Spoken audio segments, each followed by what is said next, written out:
துளசி serial வந்து சூப்பரான promo வந்திருக்கு. நம்ம அதை பற்றி தான் அந்த வீடியோக்குள்ளே நம்ம பார்க்க போகிறோம். அஞ்சலியாக வந்து நடிக்க வந்திருக்கிறது உண்மையான அஞ்சலி தான் அப்படிங்கிறத வந்து மையஸ் வந்து கண்டுபிடிச்சிருந்தாங்க. அடுத்து பார்த்தோம்னா வந்து அவங்க தன்னுடைய அஞ்சலியா அப்படின்னு சொல்லி கண்டுபிடிக்கிறதுக்காக சில டெஸ்ட்டெல்லாம் வந்து அவங்களுக்கு தெரியாமல் எடுக்கிறாங்க. அதில் வந்து ரிசல்ட்டில் பார்த்தோம்னா உங்கள் மனைவி அஞ்சலி தான் உங்கள் கூட இருக்கிறாங்க அப்படிங்கிறத வந்து டாக்டர் வந்து சொல்லிடுறவும் இதை கேட்டதுமே மையஸ் அதிர்ச்சி அடைகிறாங்க. அடுத்து பார்த்தோம்னா அஞ்சலி வந்து சொல்கிறாங்க, ஆமாம் நான் தான் வந்து அஞ்சலி, எங்கள் அப்பாவோட நிலைமைக்கு நீதான காரணம், அதை கண்டுபிடிக்கிறதுக்காக தான் இந்த மாதிரிலாம் நடிச்சு அப்படிங்கிறாங்க. இன்னும் நான் அவங்க கூட சேர்ந்து வாழ மாட்டேன் அப்படின்னு சொல்லிட்டு அவங்க தாலி கட்டி முகத்திலே எரிஞ்சிருந்தாங்க. அடுத்து வந்து என்னெல்லாம் நடக்க போகுது அப்படிங்கிறத நம்ம இந்த வீடியோக்குள்ள நம்ம பார்க்க போறோம். நம்ம வீடியோக்குள்ள போறதுக்கு முன்னாடி நம்ம சேனலுக்கு யாரெல்லாம் சப்ஸ்கிரைப் பண்ணலையா அவங்களாம் சப்ஸ்கிரைப் பண்ணிக்கிடுங்க. பக்கத்தில் உள்ள பெல் பட்டனை கிளிக் பண்ணிடுங்க. வாங்க வீடியோக்குள்ள போகலாம். அஞ்சலியும் துளசியும் வந்து முருகனோட அம்மாவை தேடிட்டு வராங்க. அப்போ முருகனோட அம்மா கோயில் வாசலில் உட்காந்துருக்கிறதா அவங்க பார்த்துருந்தாங்க. பார்த்ததுமே அஞ்சலி சொல்கிறாங்க, அக்கா அந்த உட்காந்துருக்காங்களா அவங்க தான் நம்ம தேடி வந்த அம்மா அப்படின்னு சொல்லவும் இது கேட்டதுமே துளசி சந்தோஷப்படுறாங்க. வா நம்ம அவங்கள போய் அழைச்சிட்டு போகலாம் அப்படின்னு சொல்லிட்டு அவங்க பக்கத்தில் வரும்போது கரெக்டாக மையஸ் வந்துருந்தாங்க. வந்ததுமே அவங்க அந்த அம்மாவை வந்து கூப்பிடவும் அவங்க வந்து மையஸை பார்த்ததுமே பயப்பட ஆரம்பிச்சிருந்தாங்க. அப்போ துளசி அஞ்சலி அவங்களும் அதிர்ச்சி அடைகிறாங்க. அப்போ துளசி சொல்கிறாங்க, வா அஞ்சலி நம்ம போய் அந்த அம்மாவை போய் அழைச்சிட்டு வந்துடலாம் அப்படிங்கும்போது, அக்கா வேண்டாம்க்கா அவன் நம்மளை பார்த்துட்டாக்கி அவ்வளோதான், அதனால நீ கொஞ்சம் அமைதியாக இருக்கு அப்படின்னு சொல்லிட்டு அஞ்சலி வந்து தடுக்கவும் அப்போ வந்து பக்கத்தில் உள்ளவங்களாம் சொல்கிறாங்க, என்னங்க நீங்கள் இந்த அம்மாவை கூப்பிடுறீங்க, இந்த அம்மா வரமாட்டேன்னு சொல்லிட்டு பயந்துட்டு இருக்காங்க அப்படிங்கவும் அப்போ மையஸ் வந்து சொல்கிறாங்க, அவங்க வந்து என்னுடைய அம்மா தான், அவங்களுக்கு கொஞ்சம் சுயநனவு கிடையாது, அதனால தான் இப்படிலாம் இருக்கிறாங்க, அவங்க வந்து என் வீட்டிலேருந்து இங்கே வந்து கிளம்பி வந்துட்டாங்க அவங்களுக்கு தெரியாம அப்படின்னு சொல்லவும் உடனே அப்படியான்னு சொல்லி கேட்டுட்டு இருக்கவும் அப்போ வந்து முருகனோட அம்மா வந்து மையஸை பார்த்துட்டு பயந்துட்டு நான் வரவே மாட்டேன்னு சொல்லிட்டு இருக்கும்போது அப்போ மையஸ் வந்து அவங்க பக்கத்தில் வந்து சொல்கிறாங்க, இங்கே பாரு நீ மட்டும் இப்போ என் கூட வரலன்னா அப்புறமா உன் பையனோட கதையை நான் முடிச்சிடும் அப்படிங்கிறாங்க. இப்படி சொன்னதுமே அவங்க பயந்து போய் உடனே மையஸ் கூட அவங்க போயிருந்தாங்க. அப்போ துளசி அஞ்சலியும் ஐயோ அந்த அம்மாவை நம்ம வந்து பக்கத்தில் பார்த்தோம், இப்படி நம்மளால் வந்து காப்பாற்ற முடியல அப்படின்னு சொல்லிட்டு அவங்க ரொம்பவே வந்து கஷ்டப்பட்டுட்டு இருக்கவும் அடுத்ததாக பார்த்தோம்னா அவங்க முருகனை தான் காட்டுறாங்க. முருகன் வந்து அந்த ஃபோட்டோவை ரேவதி கிட்ட காட்டவும் ரேவதி உடனே அதிர்ச்சி அடைகிறாங்க.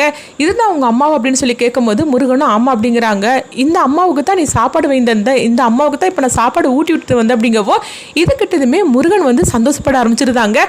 உடனே வந்து ரேவதியும் முருகனும் அங்கே வந்து பார்க்குறாங்க. பார்க்கும்போது அந்த அம்மாவை காணலை. ஐயோ அந்த அம்மா எங்க போயிட்டாங்க அப்படின்னு சொல்லிட்டு ரேவதி வந்து பக்கத்துல உள்ளவங்ககிட்ட விசாரிக்கும் போது அப்போ அவங்க வந்து சொல்றாங்க, ஒருத்தர் வந்து தன்னுடைய அம்மா தான் அப்படின்னு சொல்லிட்டு அழைச்சிட்டு போனார் அப்படிங்கவோ இது கிட்டதுமே முருகன் வந்து அழ ஆரம்பிச்சிருந்தாங்க. இப்போ ரேவதிக்கு ஒண்ணுமே புரியாம அவங்களும் வந்து முருகனை சமாதானப்படுத்திட்டு இருக்கிறாங்க. இந்த மாதிரி நடந்துட்டு இருக்கு. அடுத்து பார்த்தோம்னா அஞ்சலி வீட்டுக்கு வந்துடவும் அப்போ மகேஷும் வராங்க. வந்ததுமே அஞ்சலி அவங்கள பார்த்துட்டு முறைச்சிட்டு இருக்கிறாங்க. ஆனாலும் அது வெளிக்காட்டிக்காம எங்கள் அம்மாவே என் குடும்பத்தெல்லாம் நான் பார்த்துட்டு வந்துட்டேன் அப்படின்னு சொல்லிட்டு ரொம்ப சந்தோஷமாக இருக்கிற மாதிரிக்கு அவங்க மகி நடிச்சிட்டு இருக்கவும் உடனே மகேஷும் அப்படியான்னு சொல்லி கேட்டுட்டு இருக்கிறாங்க. அடுத்து பார்த்தோம்னா அவங்க அஞ்சலியோட செருப்பை பார்த்துருந்தாங்க. பார்த்ததுமே மகேஷுக்கு சந்தேகம் வருது. ஏன்னா அவங்க வந்து முருகனோட அம்மாவை காப்பாற்றிட்டு போனது யாரோ ஒருத்தங்க அவங்க இந்த செருப்பை தானே போட்டுட்டு போன மாதிரி இருந்துச்சு அப்படின்னு சொல்லிட்டு உடனே வந்து அவங்க இந்த வீடியோ ஃபுட்டேஜ் எடுத்து பார்க்குறாங்க. பார்த்ததுமே அதிர்ச்சி அடைகிறாங்க. ஆமாம் அந்த பொண்ணும் இந்த மாதிரி செருப்பு தான் போட்டிருக்கிறாங்க. அப்போ வந்தது பொண்ணு தானா, அப்போ நம்ம கூட இருக்குது அஞ்சலி தானா அப்படின்னு சொல்லிட்டு அவங்களுக்கு சந்தேகம் வருது. இப்போ என்ன பண்றது, எப்படி கண்டுபிடிக்கிறது அப்படின்னு சொல்லிட்டு மகேஷ் வந்து நினைச்சிட்டு இருக்கவும்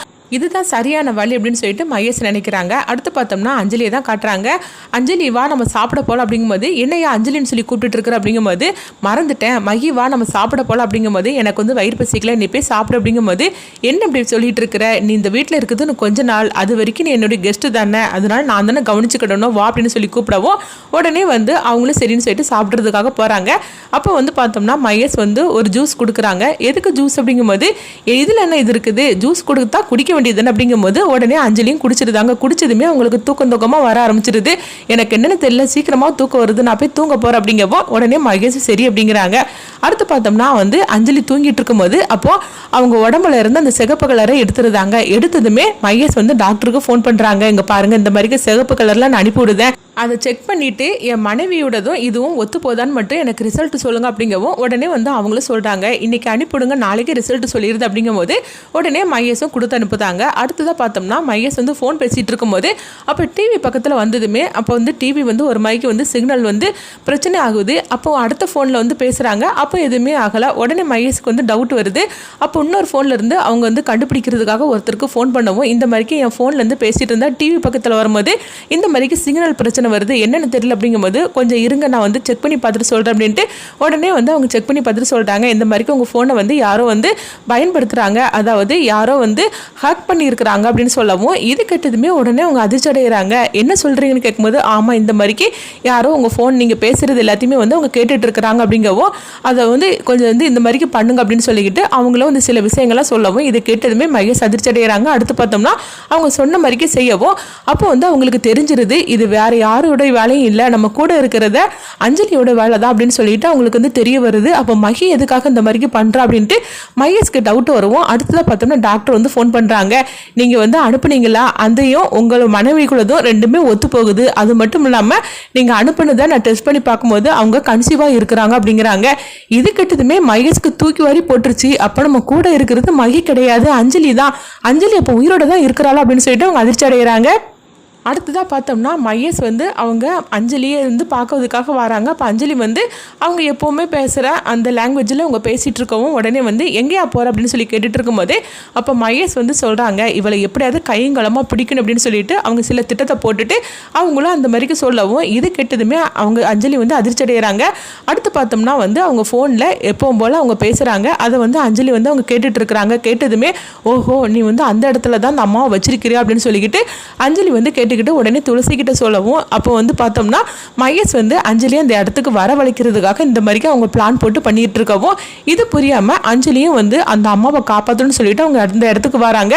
அப்போ வந்து துளசி கிட்ட அவங்க சொல்லவும் துளசி வந்து சொல்றாங்க அஞ்சலி நீ ஃபர்ஸ்ட் போ, நான் அப்புறமா வார அப்படின்னு சொல்லிட்டு இருக்கவும் உடனே வந்து நீ பயப்படாம போ, அது மட்டும் இல்லாம நம்ம எப்படியாவது இந்த தடவை அந்த அம்மாவை காப்பாத்திரணும் அப்படிங்கும் போது சரிந்தாங்க அப்படிங்கிறாங்க. அடுத்து ஃபர்ஸ்ட் பார்த்தோம்னா அஞ்சலி அந்த அம்மா இருக்கிற இடத்துக்கு வராங்க.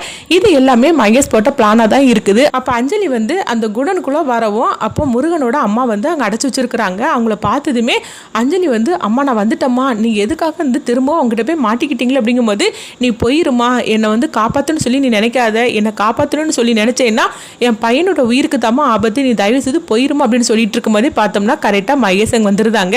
என்ன அஞ்சலி அப்படின்னு சொல்லி கூப்பிடவும் உடனே அஞ்சலி வந்து அதிர்ச்சியோடு அவங்க பார்த்துட்டு இருக்கும்போது உன்னை அந்த இடத்துக்கு வரவழைக்கிறதுக்காக நான் போட்ட திட்டம் தான் இது, ஆக மொத்தம் உன் கதை முடியலை, நீ என்ன வந்து கண்டுபிடிக்கிறதுக்காக இந்த மாதிரிலாம் நீ செஞ்சிருக்கிற, அஞ்சலியா நடிச்சிருக்கிற, நீ மகி கிடையாது அப்படின்னு சொல்லவும் இது கிட்டதுமே உடனே அஞ்சலி வந்து முகத்தில் மாஸ்க் போட்டிருக்கிறாங்க. அதை உடனே அவங்க கலட்டுறாங்க. நான் தான் அஞ்சலின்னு உனக்கு தெரிஞ்சு போச்சா அப்படின்னு சொல்லி கேட்டுட்டு இருக்கவும் ஆமாம் நீ தான் அஞ்சலின்னு எனக்கு தெரிஞ்சு போச்சுது, அது மட்டும் இல்லாமல் நீ என் கூட இருந்துக்கிட்டே என்னை கண்டுபிடிக்கிறதுக்காக இந்த மாதிரிலாம் நீ செஞ்சுருக்கிற, எதுக்காக நீ இப்படி என்னை நடிச்சு என்னை ஏமாத்தின அப்படின்னு சொல்லி கேட்டுட்டு இருக்கவும் நான் உன்னை எந்த அளவுக்கு என் உயிராக நினச்சிட்டு இருக்கிறேன், அப்படி இருக்கும்போது எதுக்காக என்னை ஏமாத்தின அப்படிங்கவும் உடனே அஞ்சலி சொல்கிறாங்க இதுக்கு மேலே நான் பொய் சொல்கிறத விரும்பலை, நான் உண்மையை சொல்கிறேன், நான் மகி கிடையாது, நான் அஞ்சலி தான், என் அப்பாவோட நிலைமைக்கு நீ தானே காரணம், அதை கண்டுபிடிக்கிறதுக்காக தான் நான் இந்த மாதிரிலாம் நான் நாடகம் போட்டேன் அப்படிங்கிறாங்க. இது கிட்டதுமே உடனே மகேஷ் வந்து சொல்கிறாங்க இதுக்கு மேலேயும் வந்து என்னை மன்னிச்சிரு அஞ்சலி, இதுக்கு மேலேயும் நான் வந்து உன்னை என் வீட்டுக்கு நான் அழைச்சிட்டு போக மாட்டேன், காலம் ஃபுல்லாக இந்த குடோனில் தான் நீ இருக்கணும், இவளை கட்டி வச்சிருங்க அப்படின்னு சொல்லவும் இது கிட்டதுமே அஞ்சலி வந்து சிரிக்க ஆரம்பிச்சிருந்தாங்க. என்னை பற்றி என்ன நினச்சிக்கிட்டு இருக்கிற, நான் அந்த அம்மா மாதிரிக்கு நான் அடங்கி இருப்பேன்னு நினச்சிட்டு இருக்கிறியா என்ன அப்படின்னு சொல்லி கேட்டுட்டு இருக்கவும் அப்போ அங்கே பார்த்தோம்னா துளசியை வந்து கை தட்டிகிட்டே வராங்க. துளசியை பார்த்ததுமே மகேஷ் இன்னும் அதிர்ச்சி அடைகிறாங்க. ஏன்னா துளசி வந்து போலீஸோட வந்திருக்கோமோ அதை பார்த்ததுமே மகேஷ் வந்து அப்படியே வந்து உறைஞ்சி போய் நின்றுட்டு இருக்கிறாங்க. அப்போ உடனே துளசி சொல்கிறாங்க நீ இந்த அளவுக்கு மோசமாக இருப்பேன்னு சொல்லி நான் கொஞ்சம் கூட எதிர்பார்க்கவே இல்லை, எங்கள் அப்பாவோட கதையை முடிச்சுக்கிறது மட்டும் இல்லாமல் முருகனனோட அம்மாவையும் நான் அடைச்சி வச்சிருக்கிறேன், உனக்கு அப்படி என்ன தான் இது, உன்னை பற்றின எல்லாமே எங்களுக்கு தெரிஞ்சு போச்சுது அப்படின்னு சொல்லவும் இது கேட்டதுமே மகேஷ்க்கு என்ன பண்ணதுன்னே தெரியல.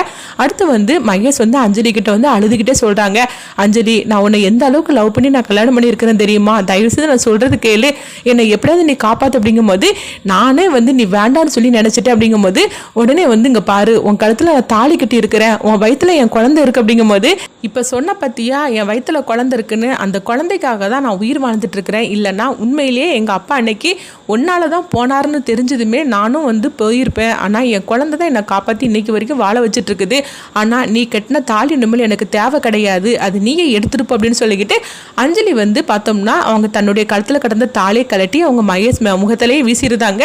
இதை கொஞ்சமே எதிர்பார்க்காத மகேஷ் வந்து அதிர்ச்சி அடைகிறாங்க. அடுத்து வந்து அவங்க சொல்கிறாங்க என்ன பார்த்துட்டு இருக்கிறீங்க, இவனை அரெஸ்ட் பண்ணி கூட்டிகிட்டு போங்க அப்படின்னு சொல்லவும் மகேஷை அரெஸ்ட் பண்ணி அவங்க கூட்டிகிட்டு போகிறாங்க. அடுத்து பார்த்தோம்னா முருகனோட அம்மாவையும் வந்து அவங்க துளசியும் அஞ்சலி சேர்ந்து அவங்க காப்பாற்றிருந்தாங்க. கதை எந்த மாதிரிக்கு விறுவிறுப்பாக எடுத்துகிட்டு போகிறனால இந்த சீரியலில் முடிக்க போகிறாங்களா அப்படின்னு சொல்லி தெரியல. அது மட்டும் இல்லாமல் துளசி மனசுலேயும் இப்போ வெற்றி வந்து இருக்கிறாங்க. அதனால் துளசியும் வெற்றியும் ஒன்று சேர்ந்துருவாங்க. அதே நேரத்தில் அஞ்சலியை வந்து மகேஷ்கிட்ட இருந்து அவங்க காப்பாற்றிருந்தாங்க. அது மட்டும் இல்லாமல் முருகனோட அம்மாவையும் வந்து அவங்க காப்பாற்றிருந்தாங்க. மகேஷோட சொத்து எல்லாத்துக்கும் அதிபதி வந்து முருகன் தான் அப்படிங்கிற உண்மையை அவங்க கண்டுபிடிச்சிருந்தாங்க. இப்படிலாம் அந்த கதையை எடுத்துகிட்டு போகிறனால அடுத்து இந்த கதையை முடிக்க போகிறாங்களா, என்ன மாதிரி கொண்டுட்டு போக போகிறாங்க அப்படின்னு சொல்லிட்டு நம்மளும் வந்து வெயிட் பண்ணி பார்க்கலாம். உங்களுடைய கருத்துக்களையும் கமெண்ட் பாக்ஸில் கமெண்ட் பண்ணுங்கள். நம்ம இன்னொரு வீடியோவில் சந்திப்போம்.